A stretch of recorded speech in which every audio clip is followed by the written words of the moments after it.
I can use that computer. That other one scares me.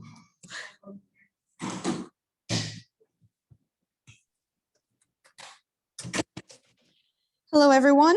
Thanks for joining. We'll go ahead and get things started. So please raise your hand and we'll begin questions for Kurt.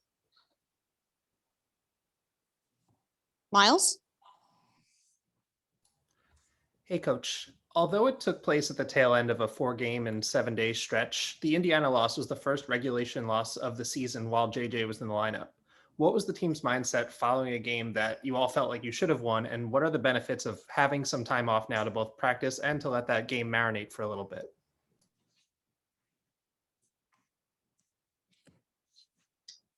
Yeah, Miles, the back end for sure for us, it was well needed. We were able to jump on a plane and get back home Saturday evening. So I guess Sunday, whatever day we were, Saturday evening. And so they had Sunday and Monday off. And so we could get back to work today. Really up and down, probably our most up and down total possessions up and down the court today, Miles, that we've had since training camp. So having a few days off, you're able to get back to practice. Today was all about ourselves. And again, with Atlanta down the road, we didn't have to immediately turn our attentions to our preparation and how scout heavy we are. So really nice to be able to get back on the practice court and talk about us. And we played a ton today. And that was the plan. So, as a person that enjoys coaching in practice, nice to be back on the practice floor and be able to talk about things that slip and things that need to be addressed. So that's the tail end. Addressing the Indiana game, Miles, again, I'm not sure who decides who's supposed to win or lose. There's a razor thin line between all teams in this league. Indiana has some incredibly talented individual pieces. And while they're trying to figure out how to blend them, always dangerous against teams that are hungry. You saw the celebration, the coaching staff celebrated after the game, similar to an NCAA conference tournament championship game. The players, rightfully so, that was a big win for them. And they were so hungry for it, searching for it. So you can never overlook how hungry people are for different reasons in parts of the season. And if you don't shoot the ball well, we played pretty well defensively in stretches. We didn't guard necessarily the middle ball screen with D-Rob very well. But offensively, we didn't make enough shots, and they're a team that with their size that can keep us off the glass. And it is a recipe to take a loss. And so you got to learn from that. But again, I don't know who decides that you should win a game. I'm not sure that exists in this league. You have to go out and earn everything that you get. For sure. Thank you very much for that great answer. And then my second one for you was that about Bree Jones. So even after the substantial leap she made last year, she's climbed again, like we've talked about with the All-Star nomination, to another tier this season. What were your conversations with her after last season in terms of off-season goals, and how has she accomplished or exceeded those, especially in the absence of Alyssa Thomas? Yeah, it started in free agency. She was not signed. She was at the end of her contract, and we wanted her back. And we had a certain dollar figure that we could get to, and that there was worry that someone could outbid us. But we talked about how much she's valued by the coaching staff, how much she's valued by the team, and felt that she could be a big piece of bringing the first championship to Connecticut. We get to see what we've got to see what people are seeing for years now. She just hasn't always had the opportunity. And again, when you have Alyssa Thomas that can help create tempo and be another point forward on the court for you. At times we didn't slow down and play enough at times through Bree Jones, but she was always capable when we needed to. With the loss then going into the season of the injury to Alyssa Thomas, we knew we were going to play a slower pace. And analytics back that up. We don't play at a fast pace. We play at one of the slower paces in the league, but we play with intent and we play through the paint, either off the dribble or off the catch. And so she's become even more important because of the injury to Alyssa, not only because of that injury to Alyssa, but because now the tempo and the style that we choose to play. And she gives us a dominating finisher to play through the paint. And she's proven at this level what she's done at every level that she's been at. She's a high percentage finisher, a very, very talented low block player. And again, I'll go till I'm blue in the face. She is so underrated defensively, and what we're trying to accomplish defensively anchors a lot to what we do and allows us to have success also at the defensive end. Thank you so much. Thank you. Mike? Hi, Kurt. With the extended layoff coming up after these next two games, does your mindset change? Like, is this can you kind of dig in and leave it all out there, considering that there's that big layoff coming up? Yeah, Mike, that's our message a lot in certain parts of the season, right? At 4 and 7, we tried to empty the tank in that last game against Indiana. Credit to our bench when we were struggling in the third quarter. It was a lineup that included Dejanay, Kyla Charles, Stephanie Jones, Natisha Heidemann. We had 4 bench players and Bree Jones in, and that group gave us a spark and an energy late in that third quarter to really put us in position to win that game in the fourth quarter when we came up short. That was the message then because we had some days off. It will be the message again. Nothing to save. Let's empty our tank. Give it all you got. We have 2 games in 3 days to end the season, but these are the last 2, and then we get a long break. So you're absolutely correct, Mike. That is the message throughout different segments of the season. That will be the message going into these 2 games. We're 1 game away from clinching the Commissioner's Cup. With a win either game, we clinch and have an opportunity to be in the first Commissioner Cup game, which is an exciting bonus for us. So we have a lot of reasons to try to finish strong. Thank you. Rafiq? Hey, Coach, the last time that you guys faced the Atlanta Dream, you didn't have to worry about Cheyenne Parker. Now that Cheyenne Parker is actually back and playing, what are some of the strategies you went over with your team in order for players like Jonquel Jones or Dewana Bonner, whoever is guarding her on the lower post, to actually make sure that she doesn't have one of those nights where she's reaching double figures? Yeah, Cheyenne is really talented coming off, really, getting her shot going from the arc. So she's always been a great finisher around the basket, a really strong physical player, but she's also really improved her 3-point shooting during her WNBA career, and she's coming off shooting well lately. So she brings that versatility to them and why they went after her to supplement Elizabeth Williams' ability to roll and separate, run and transition and defend. They're great complements. They play off of each other.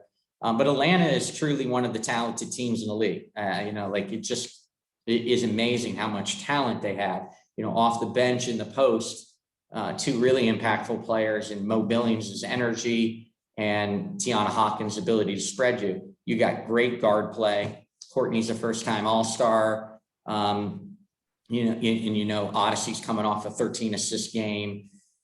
And Crystal Bradford having a great season. And now, with a couple players out, with Tiffany out and maybe Kennedy out, it just gives more minutes to Shakina Strickland, and we have great respect for Shakina and what she did here in her time at Connecticut. She is a fantastic, shooter and a fantastic basketball player. So I just have ultimate respect for Atlanta. I don't care what their record is. I think they're one of the most talented teams in the league, talent wise. And you just don't want to try to see them put it together against you. But we know we have our hands full. They have great talent top to bottom.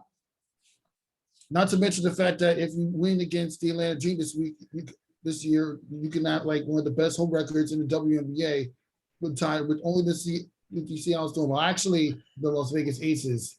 How meaningful would it be to only have one home loss going into the break, along with the Las Vegas Aces?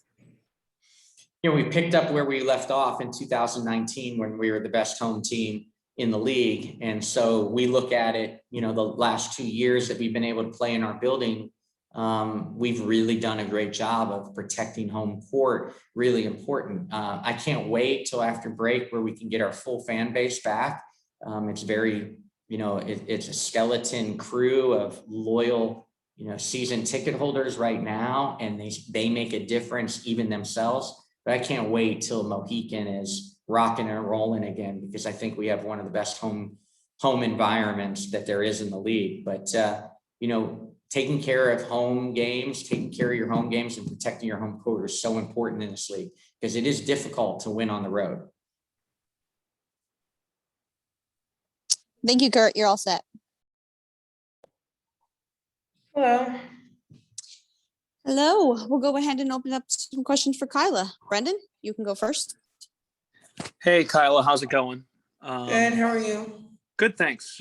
Good to talk to you today. Just wondering now, coming off this little stretch where you're trying to figure out where your role stands in terms of moving back to a primary bench role with John Quell back. Where do you feel you're at in terms of staying ready and then making that adjustment?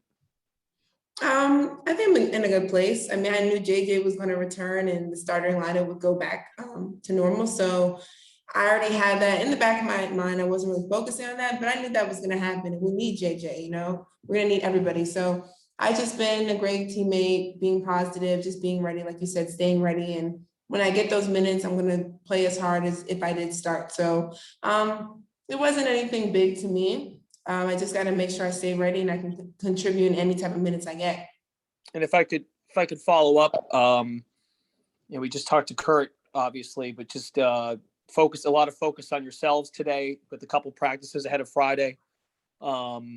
Any a key takeaway, one or two takeaways from what the focus was today in practice?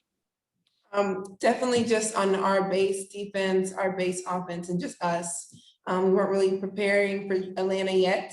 We were just focusing on things that we can clean up because we didn't play as well as we should have these last couple games. And so it was just focusing on making sure we were moving the ball, making sure it wasn't sticking, hitting the first shot, getting offensive rebounds, and then defense, just locking on our basic principles. And so today was a really good day. I think we competed very well. Obviously, every day we got to get better and we got to stack the days. But we were just really focusing on what we can control, which is our base defense and offense. Thank you. Mm-hmm. Miles? Hi. You're now at the midway point of your sophomore season, and you've gotten a handle, I'm sure, on the compressed schedules between last season and this season, the tight traveling, all of it. But have you had a signature welcome to the WNBA moment, whether it was a matchup with a specific player or just an interaction with someone, something in practice, something like that? I tell the story all the time, but the first game in the bubble last year, I thought I had a wide open lane drive and I was so excited to get my first 2 points, and Sylvia Fowles came out of nowhere and blocked it off the backboard. So that was kind of my welcome to the WNBA moment, that it wasn't as easy as I thought it was. These are the best of the best, and I'm going to have to compete and be a little bit smarter, things that I could do in college I can't get away in this league. So that was my welcome to the WNBA moment. Perfect. Thank you so much. No problem.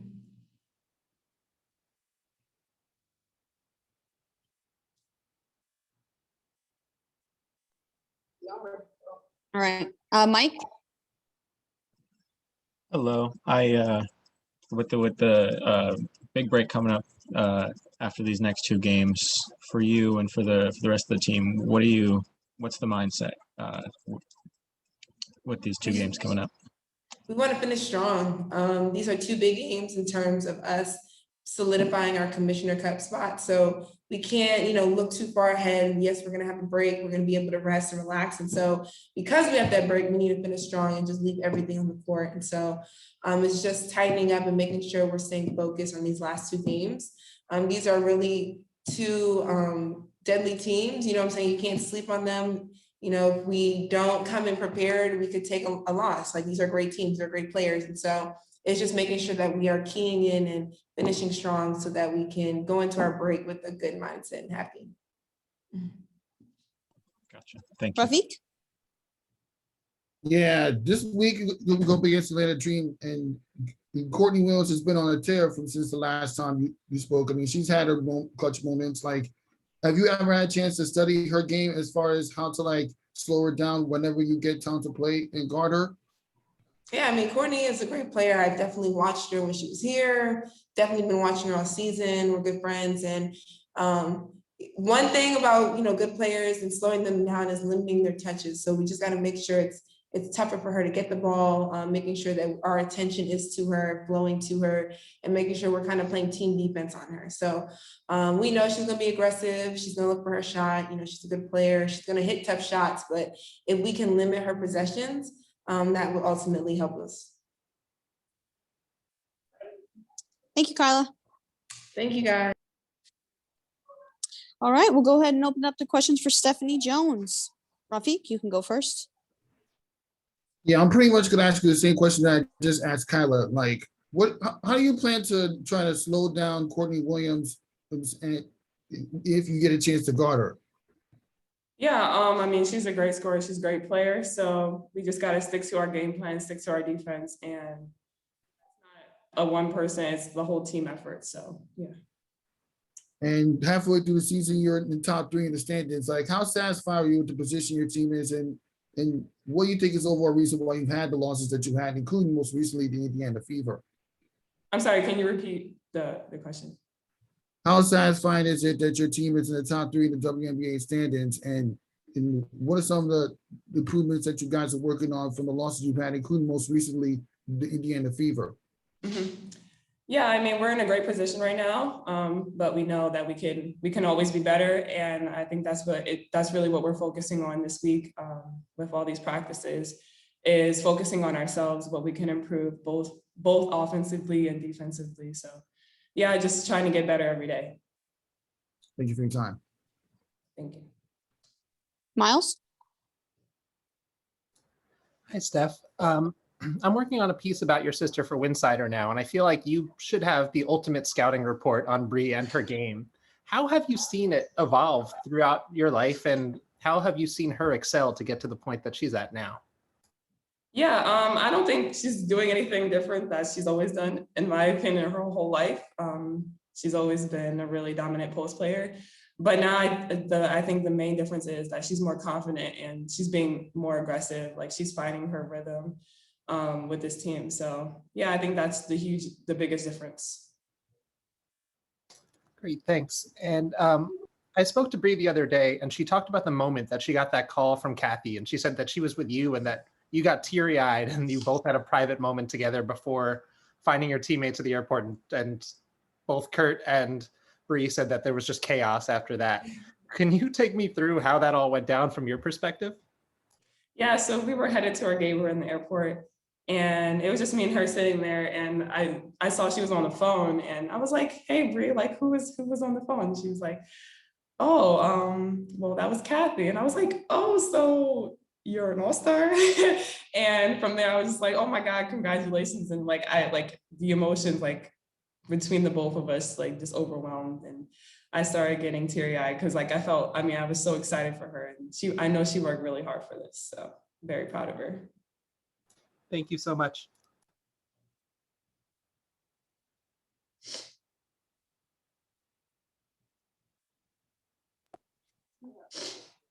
Mike? Hello. I'm just kind of curious what your mindset is heading into these last two games before the big break. Yeah, we approach every game the same way. I mean, we're gonna prepare the same way. So just coming out and we know we try to win every game. So that's really it. Like we're gonna go out hard. Thank you.